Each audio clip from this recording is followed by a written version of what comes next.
Life is hard on the streets, but many people without shelter would rather stay outside, enduring heat and cold, if being at a shelter, even overnight, did not include their pet. The question is, why should they have to make that choice?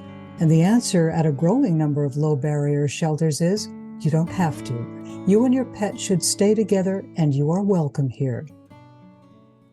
Hello, welcome to InSight. I'm Wendy Brokaw. People and their pets form inseparable bonds, something homeless shelters are taking into account.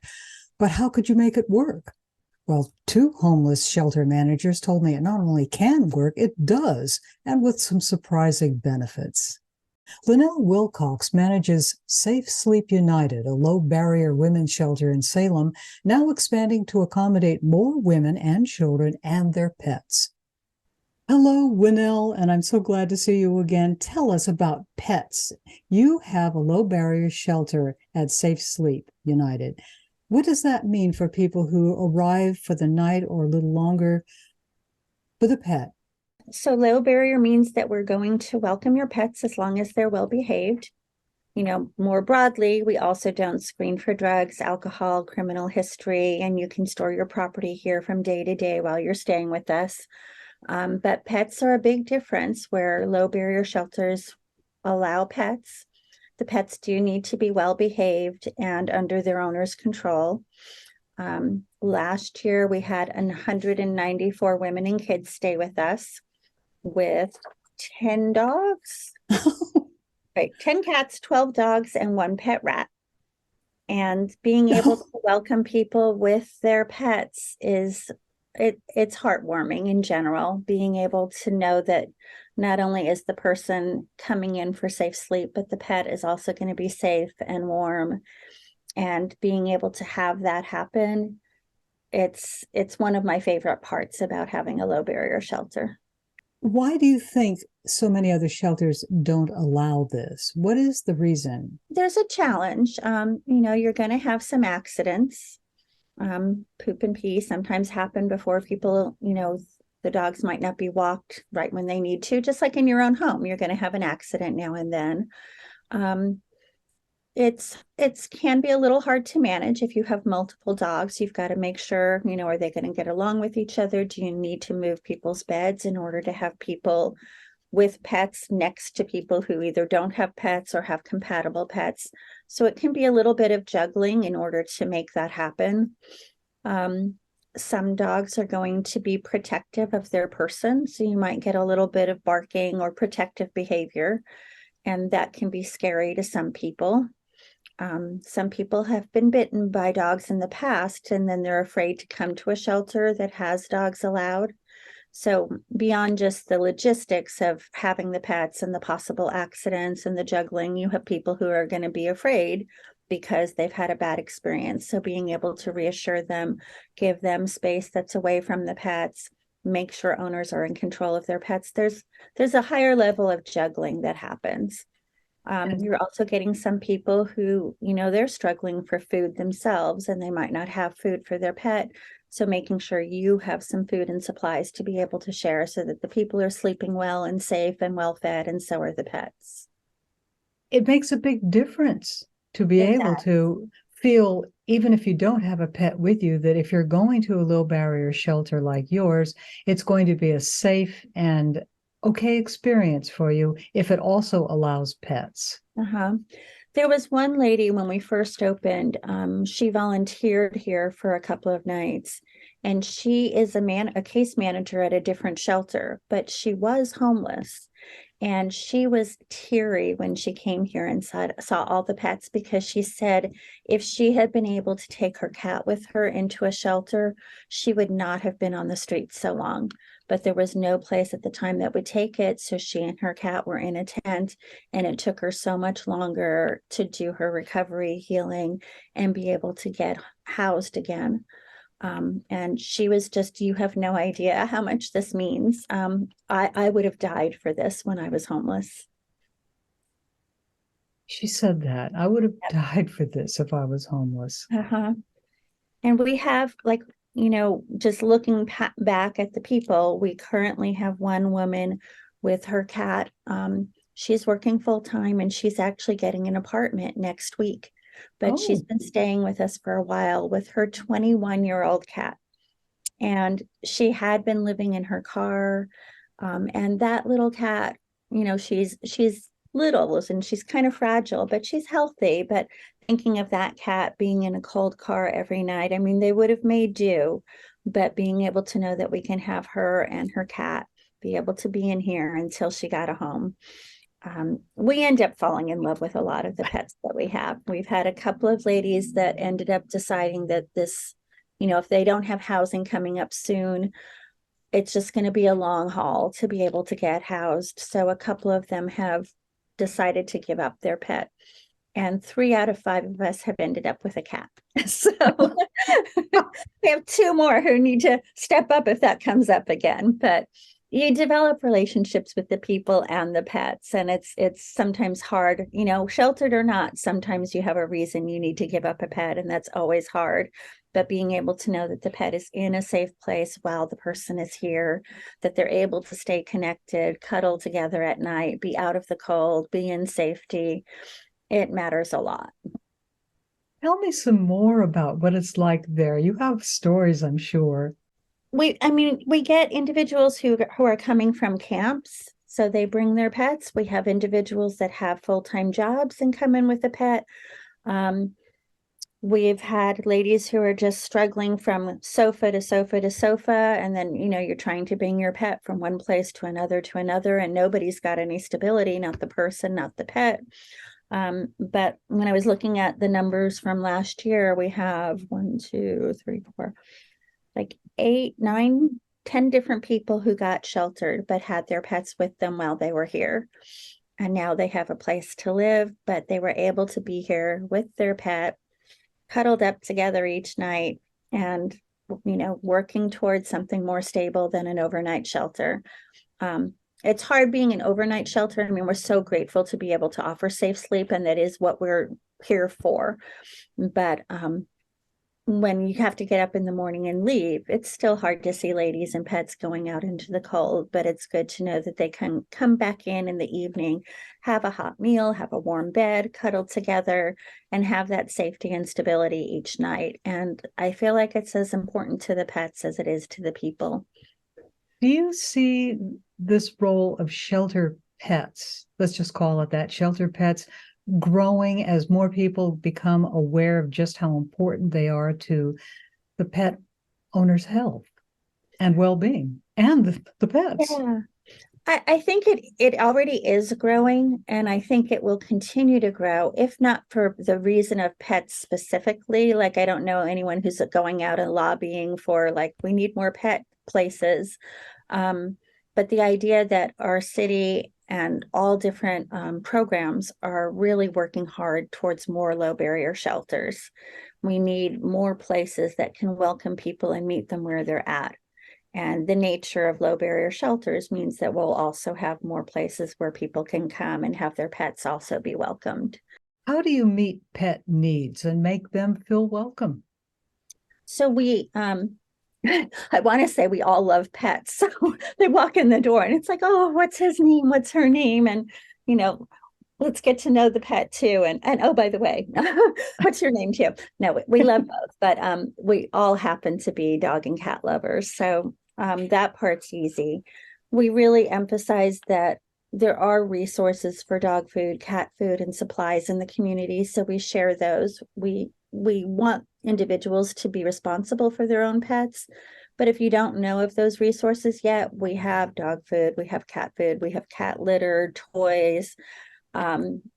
We try to stock some leashes in case somebody doesn't have a leash. But it's more about the attitude and the welcomeness. It's not like, oh, gee, it's another dog. It's like, oh, hi, what's your name? So I think that just being a low barrier shelter, we're going to, have that you can enter with your pet, but there's also a love of pets. And there's also making sure we have some supplies so that we can share the resources so people can do that independently, since they're going to need to care for their pets independently. But in the meantime, we have some supplies, and no pet is going to go hungry. Oh, Lynelle, this is such a a wonderful idea that you can actually arrange to have a low barrier shelter that works, Mhm. that works for both those who are there overnight or longer and for the pets. That's Mhm. When we had a mom and two little girls come in with their pet rat, that was a little surprising. One of us, not me, was like, "Oh my goodness, I'd be jumping on the chair and screaming if I saw that running across the room." But now that it's in this little adorable cage, and they would take the rat out, and she was so friendly, and it's like it changes you, even your own perceptions about certain animals, although that's the only unusual one we've had so far, but who knows? well, it meant a great deal to that family to have Mhm. be able to keep that pet with them. Yes. And that's also, there are women on the streets specifically because they couldn't stay at a place because of their pet, and they'd rather be homeless than to give up their pet. So knowing that there are different low barrier shelters that you can go to and still have your pet, it makes a big difference. How can people help you with this mission? Um, well, specifically for pets, I mean, we would always take donations of dog food, cat food, but that also is available in the community. Um, how can you help us more generically? We have a Safe Sleep website and a Facebook page, and we have an Amazon wish list, and we can always accept volunteers. And since we are expanding and our remodel is starting in March, so we're Ah, going to be moving out of this building, and we're going to operate temporarily at St. Mark's Church. They are giving us their second floor for no charge just because they have empty rooms and we have a need for empty rooms, and they said that's what they're here for, to meet community needs. So we have so much community support, and we have a lot of funds raised for the remodel, but there is a gap. So any funds, donations for the remodel is always helpful. And pet supplies, we keep them on hand. If anyone wants to donate pet supplies, we have them on hand for the pets that come and hopefully leave to go to a home of their own.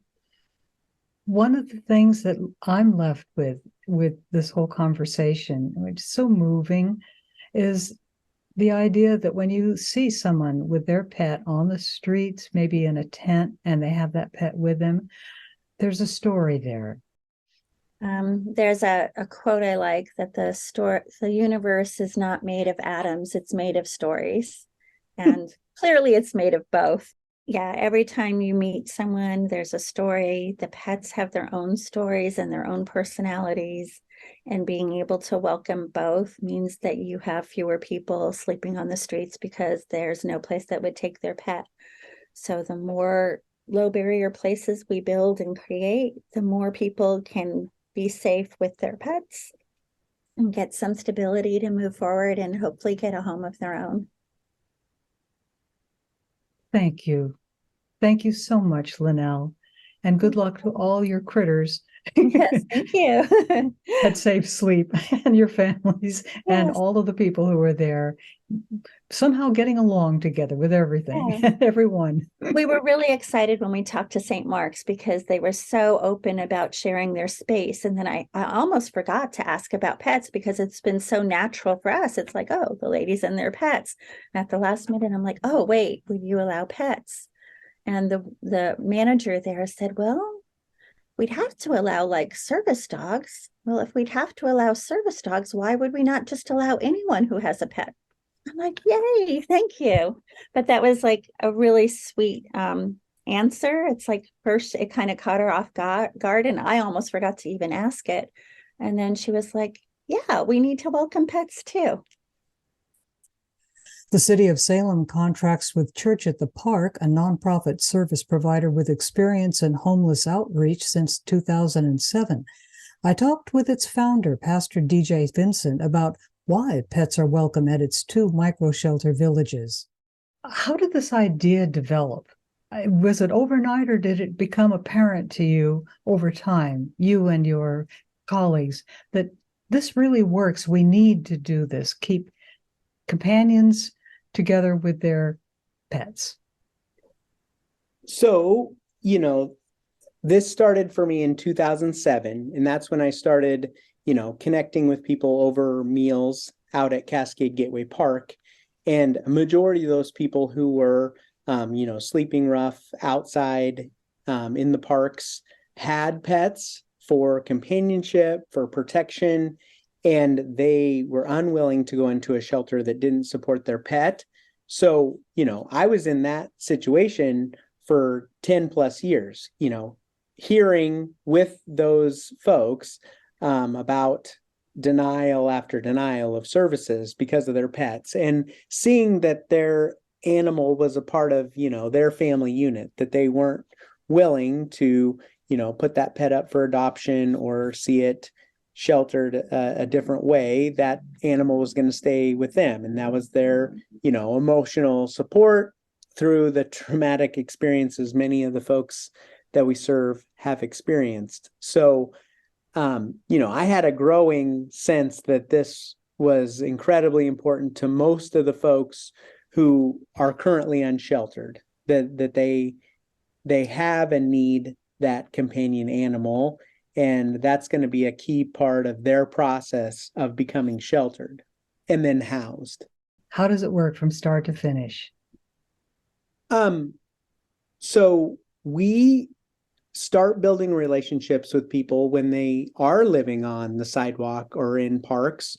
We have an outreach team that goes out 5 days a week to, key hotspots, to, connect with people, build a sense of readiness, trust, make sure they understand how our micro shelter community is going to work for them and support them with, their partner, pets, and how many possessions they can bring to the shelter. So we believe we allow more possessions than anybody else, trying to be low barrier, but there is a limit. People get 4 totes worth of things that we're willing to help them store. And so there's a great sense of readiness and awareness when someone, comes up on our list to come on the micro shelter site, of which right now there's 2. So there's a family one and a general adult site.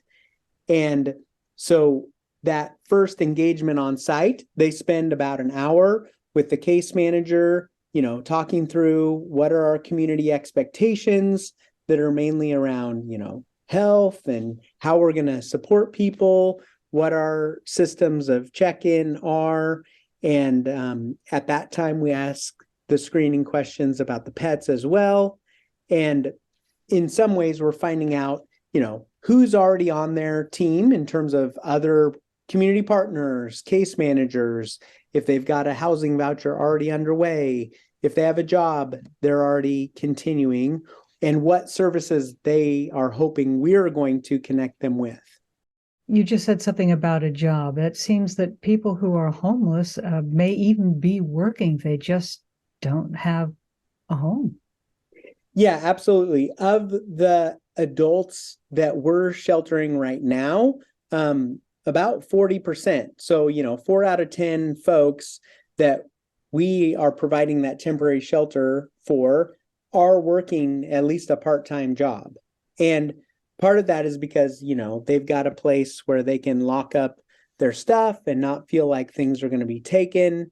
So they're able to go and start work. But if they have a pet, that's a problem. And that's where you come in. Pets are welcome. Yeah, and so that is true as well, that then there is a safe, stable place for their pet to be. And many times people help each other. We don't, as staff, over manage how people care for their pets, only that a pet always needs to, have an appropriate place to be when it's with their owner in the general areas of the site that it's on a leash. You must have some stories about pets at your shelter. People and pets.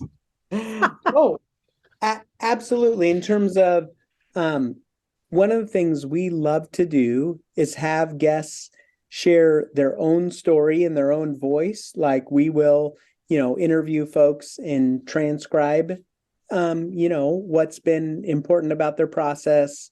How did they become homeless? how is the shelter helping them now? What are some of their future goals? And so many people talk with great affection about their pets.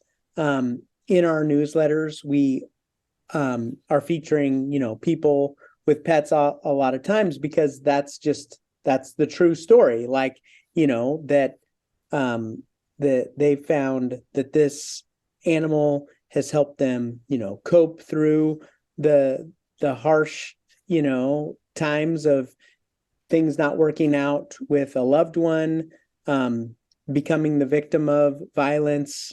And, that pet was there as a comfort animal, or that pet provided them key protection.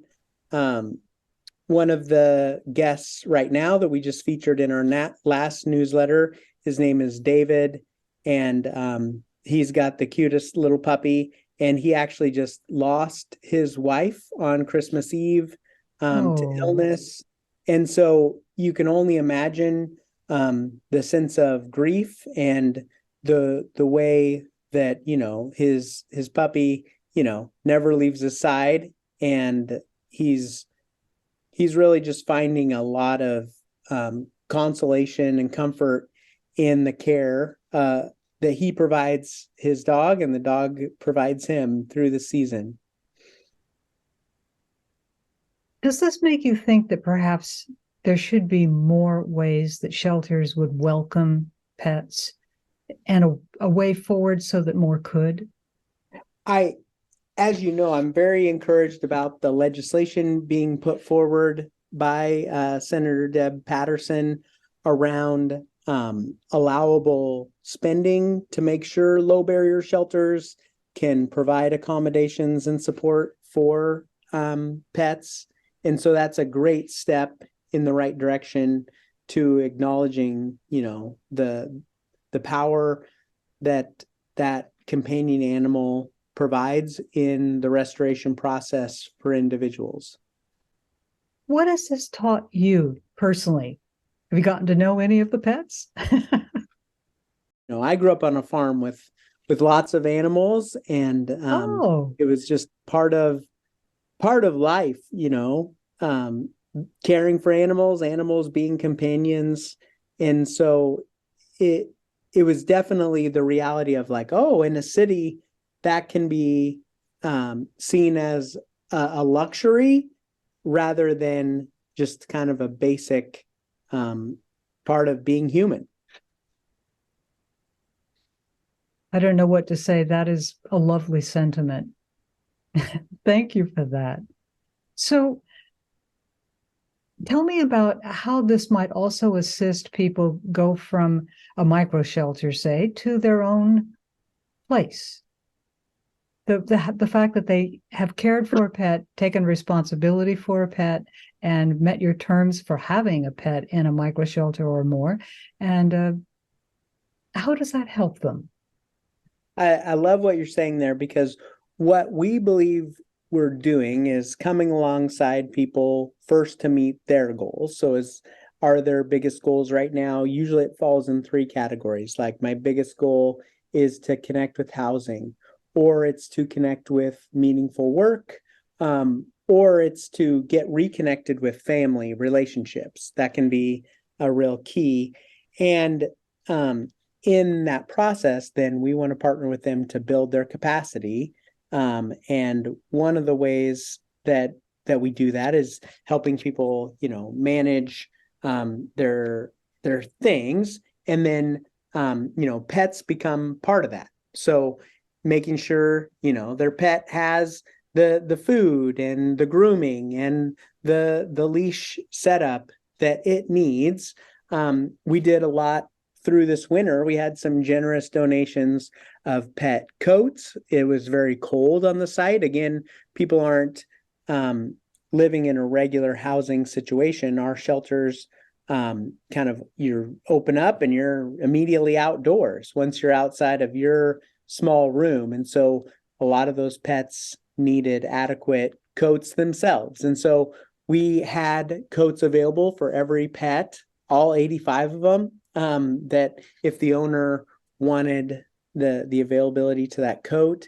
And so I like what you're sharing there, that in the capacity building to be a great pet owner, that person is also, getting ready for that renewed responsibility of caring for an apartment and their own place. How can people get in touch? So we try to keep our website very up to date in terms of if people just Google Church at the Park, we're going to be the top hit there for Salem. And then we make posts almost daily on our social media, on Facebook and Instagram. And so we feature the relationship of guests and pets about weekly in those rotating posts. So if this is something that the people that, are listening or reading your work want to get connected with, they're going to find a lot of follow-up information. Well, thank you for that. Leave us with just one memory about a particular pet. Can you?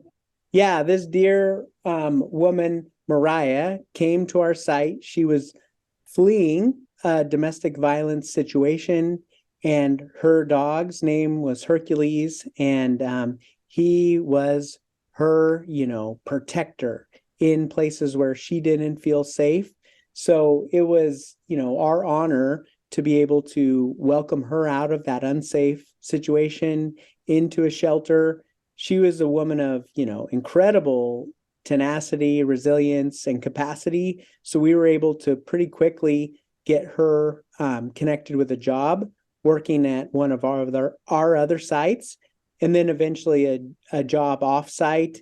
And it was, there's a lot to this story because Hercules passed while she was staying with us, and we were able to help her through that process and to get another puppy, because that connection to a pet was such a big part of her life.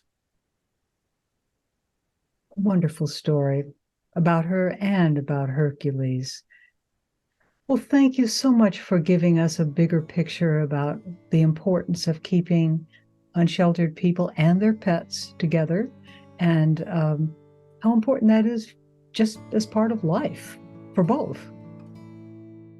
Thank you for joining us today on InSight. I'm Wendy Brokaw. There are over 450 women living on the streets in Marion County at any time and subject to increased risk of assault, rape, and robbery every day.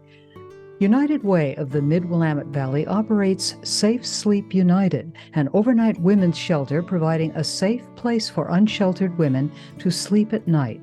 Learn more at unitedwaymwv.org. Church at the Park operates 2 managed micro-shelter communities in Salem, providing a safe, sanitary, and supportive environment for guests to take the next step toward housing and employment.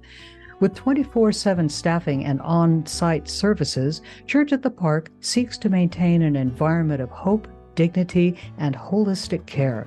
Learn more at churchatthepark.org.